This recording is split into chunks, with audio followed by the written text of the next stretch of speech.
are there, tragically, to keep the rain off the drivers, because it has been raining practically for the past month, but certainly all last night and all this morning. Heavy torrential rain which swept the circuit. The rain clouds hung overhead, and at one point we seriously thought that the 1981 South African Grand Prix, the first Grand Prix of the year, to which we have all been looking forward so much, was going to be washed out. But then mercifully the skies cleared about an hour ago, and although it is still spotting with rain, it looks to me as though it's going to hold off for a while, although significantly drivers are still deciding whether they're going to go out on wet tyres or dry. Nearly all of them are on treaded wet tyres. Carlos Reutemann, who is next to Nelson Piquet, on the front rank, and Piquet is in pole position.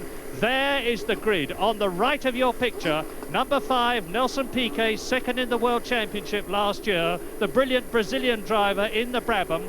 On the left of your picture, number 2, Carlos Reutemann, the Argentine driver, and they are getting away now for one warm-up lap before they go round, come up to the grid.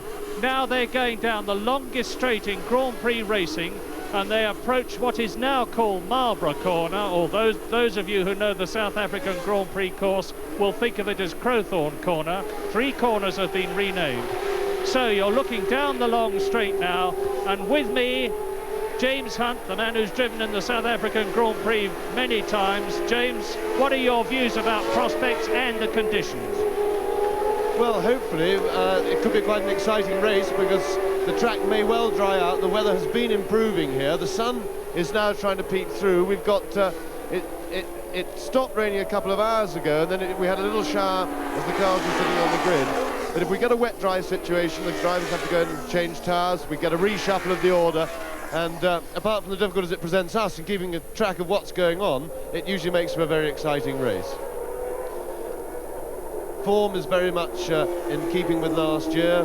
Nelson Piquet is on the pole. He was the one running probably quickest right at the end of the last season, when Brabhams improved their car a little bit for the end of the championship races. Alan Jones is right there on the second row, just behind his teammate Reutemann. So the Williamses are obviously still in race-winning form, and I think today it'll probably be a thinking driver's race. So there is one of the renamed corners, West Bank, which used to be known as Leo Cop, and they're coming into this long straight now. I say the longest in Grand Prix racing.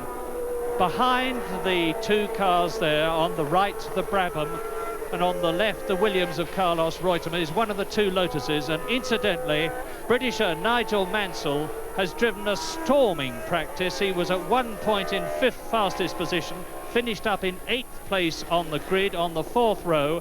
And the car on the right of the 2 behind the 2 lead cars is Elio De Angelis. The 2 cars on the left, you can just see Alan Jones's car, the world champion, coming into the picture, and he's lining up between Carlos Reutemann and Nelson Piquet. That's significant. So it looks as though Alan Jones is going to try for a flyer when the lights go from red to green, and then the 77 lap, 196.3 miles South African Grand Prix will be on.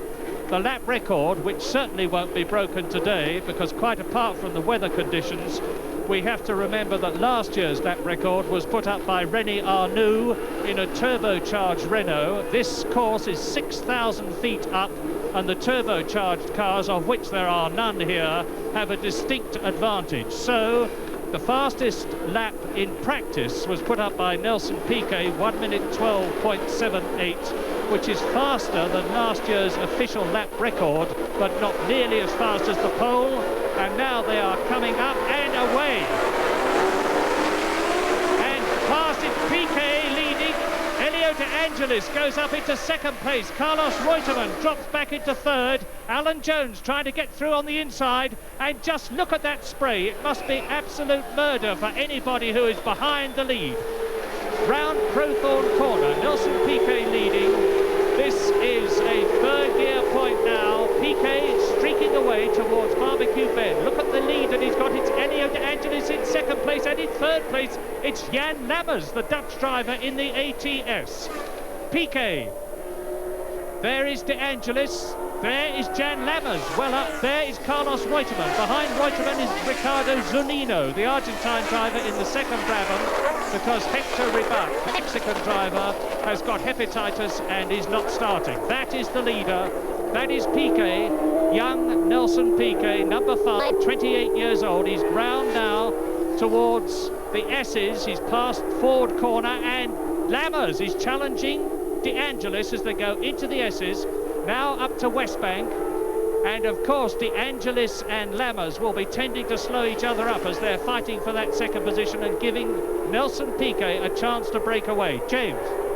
Yes, a great start by Nelson Piquet. Murray did everything right. He's got a lovely situation going on behind him as the other guys having a bit of a set to, fighting it out. Brilliant start by Lammers. He's come from 9th on the grid right up into 3rd place. He's a very good wet weather driver. He's got terrific car control, a lot of talent. These conditions, so long as they persist, should definitely suit Lammers. We'll be watching with interest to see if John Watson can make some impression from a lowly grid position, because in this morning's wet practice session, Watson was very quick indeed. In fact, while he was running, he was the quickest car. Lammers having a go there, and oops, and Lammers and De Angelis are touched. Lammers desperately fighting not to hit anything. Let's just hope he hasn't damaged his car at all. Well, he's got it going again. No, I think there's some damage to the car. It's snaking badly, I'm afraid. That's a great shame. Lammers was having a go at De Angelis. They're both hard guys, and they tangled. So, Elio De Angelis holds that second place and undoubtedly damaged skirts on Jan Lammers' car, the ATS, the man who did so well in qualifying 4th fastest for Long Beach in the same make of car last year. He's effectively out of the race because a lot of people passed him, and that's Ford Corner. That's the new corner that's been renamed, was Clubhouse Corner, and you can see how slippery it is, and you can see too that Carlos Reutemann in the second of the 2 Williams cars, Alan Jones, the world champion, behind him. And as they come up to complete the second lap, I'll give you them as they go past our commentary position. But it is Nelson Piquet well away now. Piquet leading at the end of lap 2 out of 77. And there is the Brazilian World Championship second place last year. Over the line goes Piquet in the lead at the end of lap 2. Then in second position behind Piquet as he goes down into Marlborough Corner, a long lead.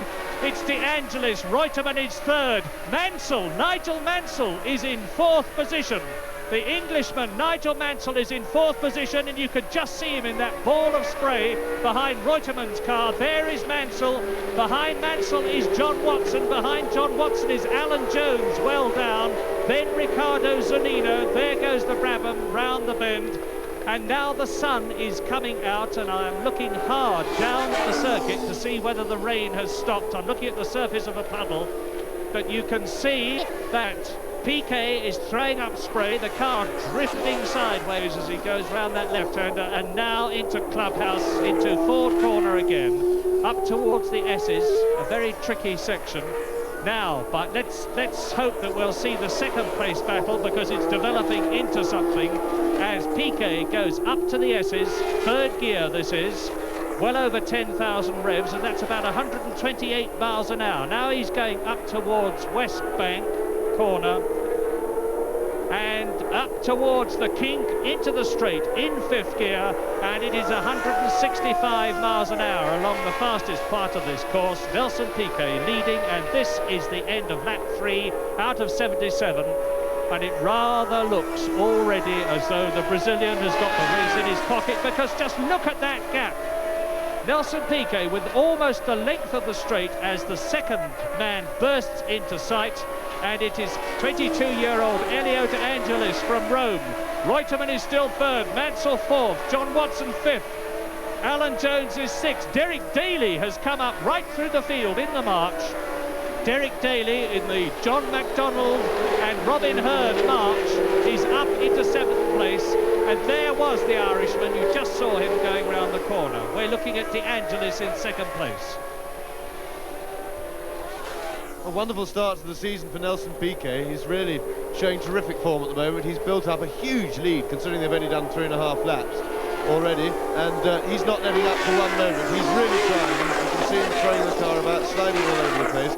Marvellous stuff for him. There is De Angelis, second place. This young Italian who's taken over the Lotus team leader role with the defection, as it were, of Mario Andretti, who has gone to Alfa Romeo. Look at the battle for third. That's Mansell challenging Carlos Reutemann, and Mansell is through. Lotus is second and third, and Nigel Mansell is through into third position in only his second Grand Prix that he looks like finishing. He's driven in some other Grand Prix, and now that's John Watson, a good wet weather driver. John Watson is up into fourth position and challenging Mansell as they come through to complete lap 4. Good battle as over the line goes Piquet. Yes, Watson's in ideal position now to have a go at Mansell. He's done a marvellous job. He's had a lot of trouble with his car on the dry track, but as soon as it was wet this morning, he was very quick indeed, and he's come right through the field from 15th place on the grid.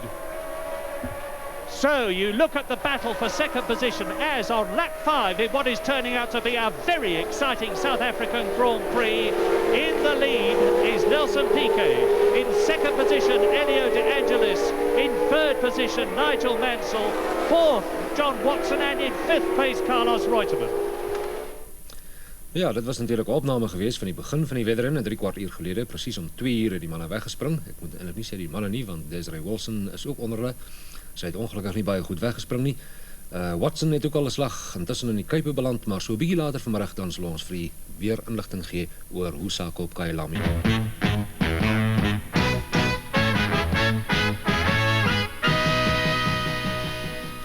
A reminder that you can see the running of the Richelieu Guineas at Milnerton at 2 minutes past 5. And our next cricket crossing to Newlands in Cape Town will be at 5 past 3. But right now, time to go over to Kyalami, where the South African Grand Prix has been going for just an hour.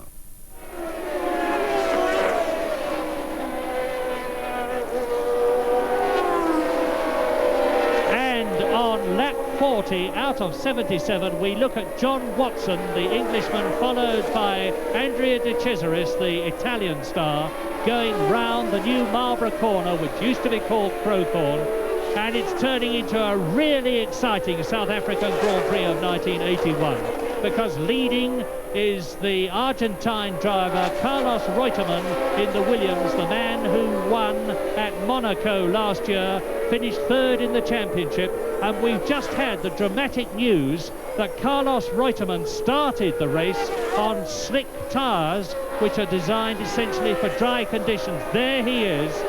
So for the opening stages of the race, Reutemann must have been battling to retain control in tyres that were totally unsuitable, whereas Nelson Piquet, who is in second position, and Piquet is now some 12 seconds, and he's one of these two cars that are coming up to the new Marlborough Bend now. It's the two Brabhams together, Nelson Piquet and his teammate Riccardo Zunino, as we look at Carlos Reutemann, the race leader. Reutemann on lap 41 out of 77. The Argentine driver was probably not feeling too happy when he began this race, because, as I said earlier on, he spent an agonizing period yesterday in practice when he went off the course at Sunset Bend into the catch fencing, which wrapped itself round the car and round him, forced his head back and was actually strangling him until the marshals could get to him and free him. So Reutemann missed the second practice yesterday because he was in pain and unhappy, and who can blame him?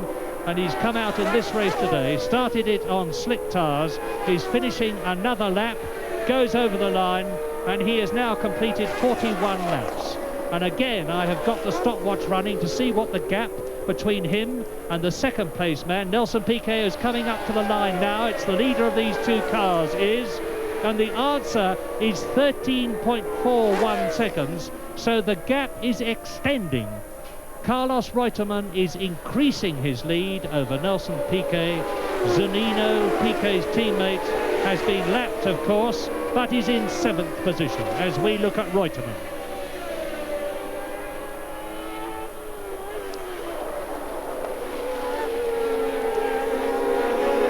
The circuit clear, but not for very long, because now we should be seeing Nelson Piquet coming into sight as Reutemann has gone away from Ford Corner on towards the S's, and West Bank. There is the Brabham.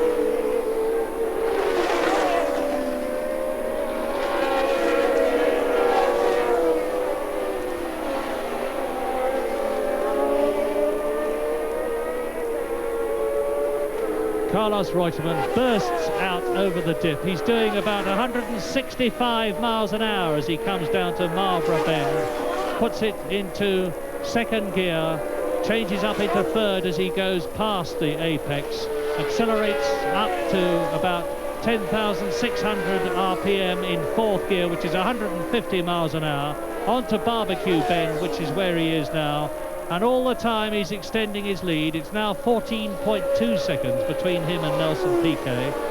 And I am beginning to wonder whether the third place man, Elio De Angelis, is going to be able to do anything about Piquet, who is in second place. I was talking earlier on this race, as Reutemann goes through the picture, about Nigel Mansell, the British driver, who dropped down and is now has fought his way up. After having had a spin and coming in to change tyres, he's up into 9th position.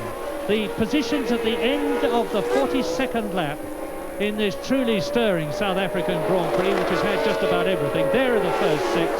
Reutemann in the Williams, Piquet in the Brabham, De Angelis Lotus, John Watson, who led at one point in the Marlborough McLaren, Keke Rosberg, the Finnish driver, in the Fittipaldi car, the new car, and Riccardo Patrese, the Italian, in the Arrows. Nou ja, ons sal so oor 20 minute.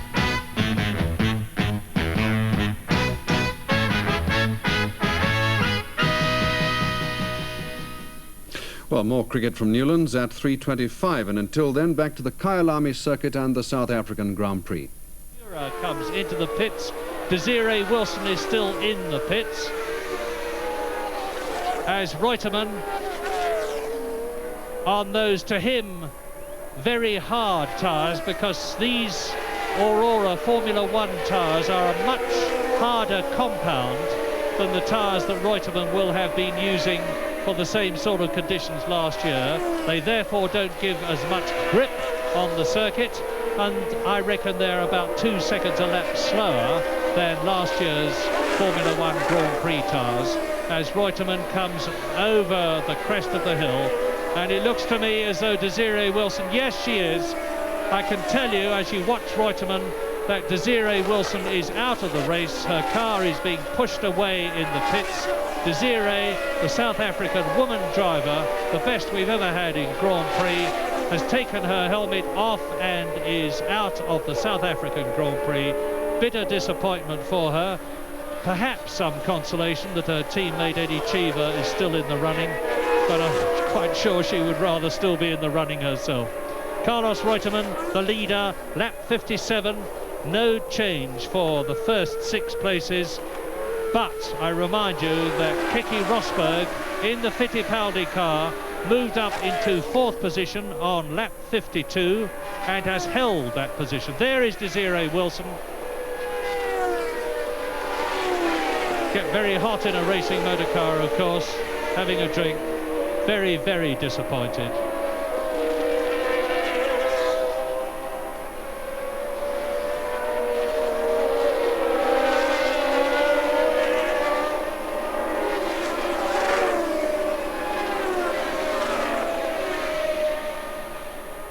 Carlos Reutemann, that you are looking at now, closing up on Riccardo Patrese in the orange Arrows car, is still in the lead.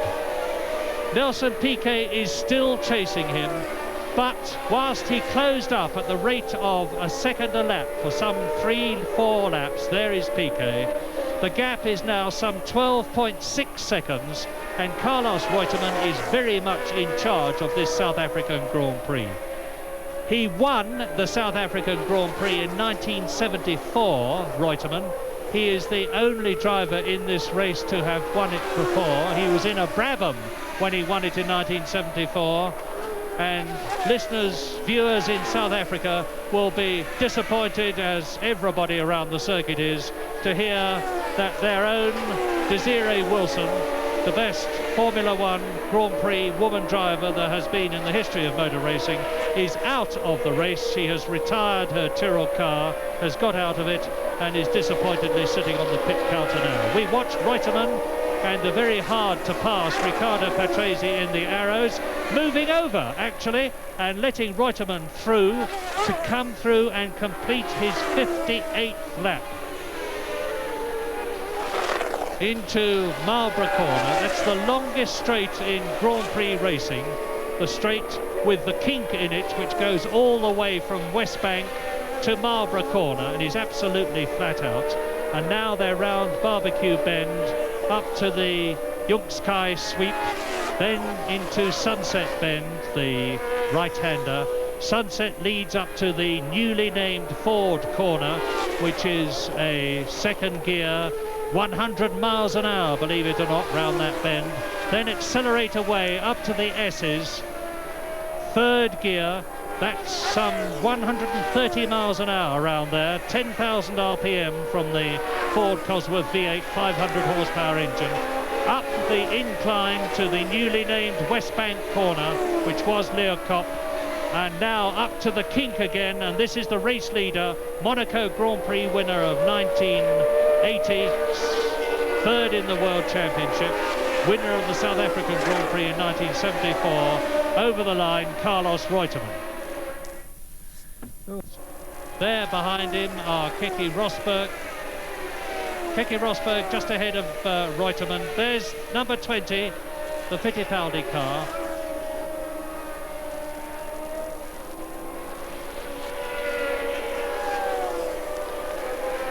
And the gap between Reutemann, which is the second of these two cars, and Nelson Piquet is 13.98 seconds.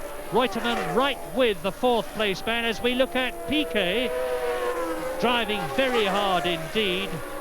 Reutemann coming up and trying to get past Keke Rosberg, who seemingly will have nothing of it.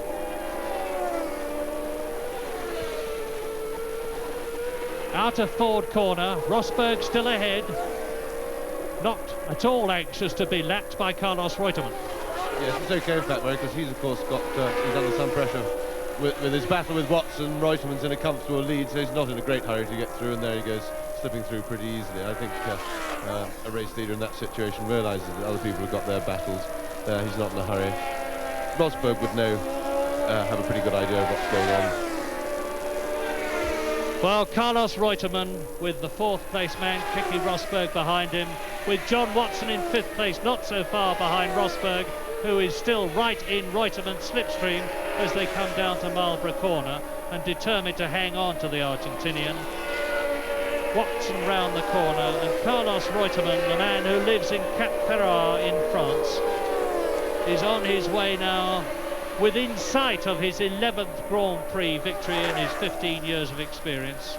This is his 130th Grand Prix, and this would be the 11th Grand Prix that he's won if he gets home in first place, and I qualify it always, because until the driver sees the checkered flag, he has not won the race.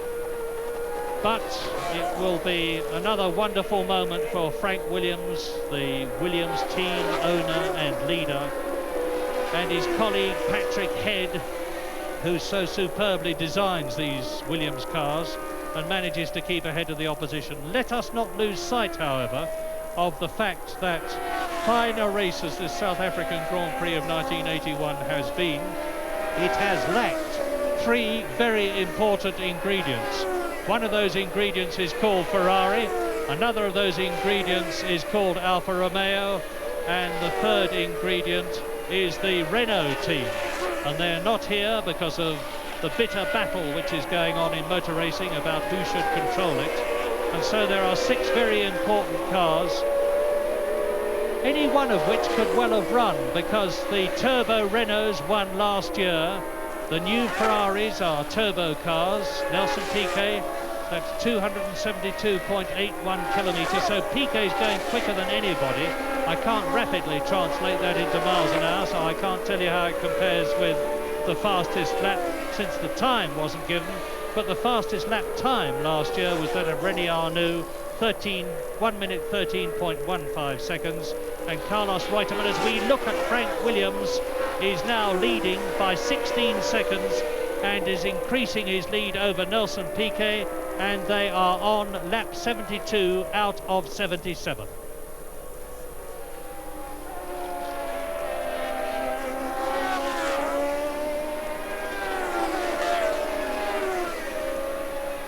So, with 5 laps to go in the 1981 South African Grand Prix, which started off with a very wet circuit and has gradually dried out, which has seen several race leaders, Nelson Piquet, John Watson. Now the leader is Carlos Reutemann, as he has been for a good few laps now. We're looking at him, he's in the Saudia Leyland Williams car, on his way to his 11th Grand Prix win in his 130 Grand Prix series of races over his 15 years of experience, and he's gradually increasing his lead over the second place man, the Brazilian Nelson Piquet in the Brabham. It has progressively gone up from 11 seconds to nearly 17 seconds now, as he comes up to West Bank behind the second of the 2 Brabham cars, that of Ricardo Zunino, the Argentine driver, who has taken the place of Hector Ribac, the number 2 Brabham driver, the Mexican, who was not able to start because of hepatitis. Carlos Reutemann moves over, Zunino lets him through, and we'll see what the gap is between Carlos Reutemann as he and Zunino go into Marlborough Corner at the end of the long straight. The gap between Reutemann and Nelson Piquet, who is in second position. I'm waiting for Piquet now. There he goes over the line, 17.82 seconds in third position, and the only man apart from Piquet not to have been lapped by Carlos Reutemann. It's still Elio De Angelis, the Lotus team leader. Fourth place, and lapped of course, just been lapped, is Keke Rosberg, the Finnish driver. And in fifth position it's John Watson, who at one time led the race in the Marlborough McLaren. In sixth place it is Riccardo Patrese, followed in seventh place by Zunino, the man who has just been lapped by Reutemann. James, a good race, a challenging one from your point of view? Well, I think the first half of the race was very exciting, and particularly brave decision of Reutemann's to start on dry tyres. It was very much a gamble, and as the results showed, in view of the fact that we were well into the race when other people started to change, it was an extremely close run thing, because Reutemann did in fact emerge with just a 7-second lead once Piquet, the wet weather leader as it were, had made his pit stop. So all in all, a brave decision, and I think that it's quite possible that Reutemann would be exactly where he is now had he done it the other way round and started on wets like everybody else. There's very little to choose in it. And it's worth repeating too that Reutemann went off badly in practice yesterday. Didn't damage the car too much, but had the terrifying experience of nearly being strangled to death by catch fencing wire, which was wrapped round his neck before the marshals could get to him and free him. And it was a very unhappy but an incredibly placid Carlos Reutemann, who was reporting the incident in the control tower when I was there yesterday, and a very, very unpleasant experience. Reutemann, and that's the ensign, I think, in the background of Mark Surer, who is out of the race, parked by the side of the circuit, as Carlos Reutemann, with Nelson Piquet not within striking distance of him now, comes up and crosses the line to complete his 75th lap in the 1981 South African Grand Prix, to enter his 76th and penultimate lap with a very comfortable cushion of some 17 to 18, maybe more, as I talk to you, seconds between him and the second place man Nelson Piquet. In fact, it's 19.84 seconds. And other fine performances in this race. Alan Jones, of course, the world champion, who fought his way up to third place before he went out of the race with a series of tyre changes. John Watson, who led in the McLaren before dropping back. Nigel Mansell, one of the stars of this race, the British driver, number 2 officially in the Lotus team now, very much making a name for himself in Grand Prix racing. He's still in the running in 10th position because he's had 2 stops for tyres, and he had a spin earlier on in the very wet conditions. And now here is Reutemann over the kink, 165 miles an hour as he comes into the top straight, goes past the grandstand to complete shortly his 76th lap. He's done it. He's now into his last lap as he brakes and goes down into second gear to take it at some 10,000 RPM. Marlborough Corner, which used to be called Crowthorne, of course, drops downhill to the right-hander at Barbecue. The circuit now perfectly dry, and proving that Reutemann took the right gamble when he decided to start this very wet race on slick tyres. He's past the Jungskai sweep. He's now on his way to Sunset Bend, round it, which he takes at some 140 miles an hour. These Formula One cars of today are so stable, it seems difficult to believe they're going as fast as they are. Into the S's for the last time. Out of the S's, the right-hander climbing up towards West Bank Corner to put it into fifth gear to approach the fastest part of the course. And Reutemann, as he crests the rise, could undoubtedly kick the clutch home, put it into neutral, coast home, and still win the South African Grand Prix. But he won't need to do that. The Williams is as reliable as ever. The checkered flag is spreaded. Over the line goes Carlos Reutemann. So now, where is Nelson Piquet? There is the checkered flag. Reutemann is the winner. Nelson Piquet is going to finish. There is the Brazilian finishing in second place, and that's nothing to be ashamed of. Elio De Angelis finishing in third place with it looks like Chico Serra right behind him, but Serra, of course, has been lapped. So, a win in the 1981 South African Grand Prix for Carlos Reutemann. The man who won at Monaco last year was third in the 1980 World Championship. In second position was Nelson Piquet, who was second in the World Championship last year. In third position, Elio De Angelis, and only those three have done the full 77 laps of the South African Grand Prix. So, a race of changes, first wet, then dry, a race of leadership changes. John Watson led and Reutemann led, but in the end it was Carlos Reutemann with yet another win, and a very deserved one for the Williams team.